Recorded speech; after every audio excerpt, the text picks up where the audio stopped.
সামাজিক যোগাযোগ মাধ্যমে একটি ভিডিও ভাইরাল হয়েছিল যে আপন কপি শপে একটি 14 বছরের মেয়ে করে সেখান থেকে বিতাড়িত করে দিয়েছিল।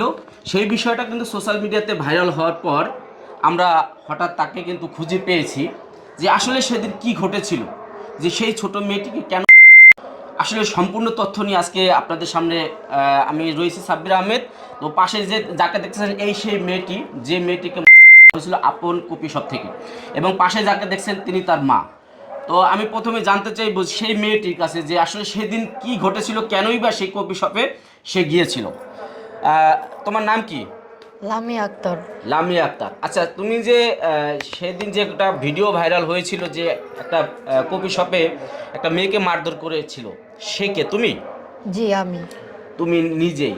তো সেদিন কি ঘটেছিল তোমার সাথে, তুমি কেন গিয়েছিলে ওইখানে? ওখানে আমি রেস্টুরেন্টের ভিতরে যাই, মানুষের কাছ থেকে খাবার চেয়েছিলাম, কাস্টমারদের কাছ থেকে খাবার চেয়েছিলাম। কাস্টমারদের কাছে তুমি খাবার চেয়েছিলে? হ্যাঁ। কেন? তোমার বাবা মার সাথে কি তুমি এর আগে কখনো গিয়েছিলে ওইখানে? হ্যাঁ গেছিলাম। তুমি চিনলা কিভাবে তোমার বাবা মার কাছে যাওয়ার সাথে, তোমার বাবা মার সাথে যাওয়ার পরে? হ্যাঁ। এতটা তোমার ক্ষুধার্ত ছিলা যে তুমি বিনা টাকায় তুমি কেন চেয়েছিলে মানুষের কাছে? আমার খুব ক্ষুধা লাগছিল। অনেক ক্ষুধা লেগেছিল? হ্যাঁ। তো যদি তোমার ক্ষুধা লেগে থাকে, আসলে অনেকেই তারা দাবি করতেছে সেই মেয়েটি মানসিক ভারসাম্যহীন, সে বিভিন্ন জায়গায় ঘোরাফেরা করে, ক্ষুধার্ত, আমাদের কাস্টমারদেরকে বিরক্ত করেছিল। তুমি কি কাস্টমারদের বিরক্ত করেছিলা? না, খাবার চেয়েছিলাম, বিরক্ত করিনি। কি ঘটেছিল একটু বলো। আমি শুক্রবারের দিন বিকেল 4টায় রেস্টুরেন্টে ঢুকা কাস্টমারদের কাছ থেকে খাবার চেয়েছিলাম। চাওয়ার পর ওনারা বলতেছিল তোমার মা বাবা কী করেন, তোমরা ভাই বোন কয়জন, এগুলাই জিজ্ঞেস করতেছিল। ওই টাইমে ওয়েটাররা আইসা আমি এটা ধরার চেষ্টা করে, আমি আবার রেস্টুরেন্টের ভিতরে ঢুকে যাই। ঢুকার পর তারা আমারে ধইরা রেস্টুরেন্টের ভিতরে কিন্তু বেড দিয়ে বাড়ি দেয়। তুমি বাড়ি খাবারটা কি প্রথম কি বাইরে দাঁড়িয়ে চেয়েছিলে না ভিতরে গিয়েছিলে প্রথম? ভিতরে গেছিলাম। আচ্ছা, তারপর? তারপর আমি রেস্টুরেন্টের ভিতরে ঢুকে যাই। ঢুকে যাওয়ার পর ওয়েটাররা ধইরা আমার বেড দিয়ে একটা বাড়ি দেয়। দেওয়ার পর আবার রেস্টুরেন্টে থেকে বের করে দেওয়ার পর আমার বাজেভাবে টাচ করে। বাজেভাবে টাচ করেছে কি? আলামিন, উনিই ধরছিল আমারে। তুমি চিনতে পেরেছো তাকে? হ্যাঁ, তার নাম আলামিন? কিভাবে জানলা?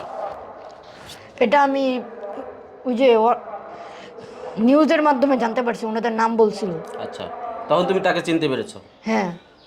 আচ্ছা, এখন যে তুমি যে এই যে ঘটনাটা ঘটছে, তুমি দাবি করছো যে তুমি ক্ষুধার্ত ছিলা, তারা যে মানসিক ভারসাম্যহীন দাবি করছে, সেটা কি তুমি অস্বীকার করছো?